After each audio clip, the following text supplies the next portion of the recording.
Hi guys, welcome to another video. ఈరోజు మేము నర్సరీకి వెళ్ళాము. అందులో ఫ్లవర్స్, చిన్న చిన్న ప్లాంట్స్ మాత్రం చాలా క్యూట్గా ఉన్నాయి. మా మమ్మీకి మొక్కలంటే చాలా ఇష్టము. ఎన్ని రకాలు తీసుకెళ్ళినా ఒక మినీ గార్డెన్ చేసి కూర్చోబెట్టింది. కాకుంటే ఈ సమ్మర్లో కొంచెం సరిగ్గా మెయింటైన్ చేయడం కుదరలేదు మేము ఇంట్లో లేక, అందుకని చాలా వరకు పాడైపోయినాయి. ఇప్పుడు కొత్త ఫ్లవర్స్ తీసుకొని మళ్ళీ స్పెషల్గా మినీ గార్డెన్ క్రియేట్ చేద్దామని ఫిక్స్ అయిపోయింది.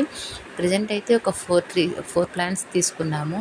3 ఏమో రోజెస్ తీసుకున్నాము, ఒకటి మందారం తీసుకున్నాము. రోజెస్ కలర్స్ మాత్రం చాలా బాగున్నాయి, చాలా క్యూట్గా కనిపించాయి రోజెస్ మాత్రమే మిగతా అన్నిటితో పోలిస్తే. ఇక్కడ చాలా రకాల ఫ్లవర్స్ ఉన్నాయి, చాలా రకాల ఫ్రూట్స్ ఉన్నాయి, ట్రీ ప్లాంట్స్ చాలా ఉన్నాయి, ఆర్టిఫిషియల్ ప్లాంట్స్ ఉన్నాయి, డ్రాగన్ ఫ్రూట్ ప్లాంట్ కూడా ఉంది. రోజెస్ మాత్రం హైలైట్ అసలు. మా వాడు మాత్రం ఫుల్ నచ్చేసాయి అన్ని, వాడికి అన్నీ తీసుకెళ్ళిపోదాం అనేసాడు ఒకటేసారి. ఇప్పుడు ఇవి మేము తీసుకున్నాం అన్నమాట.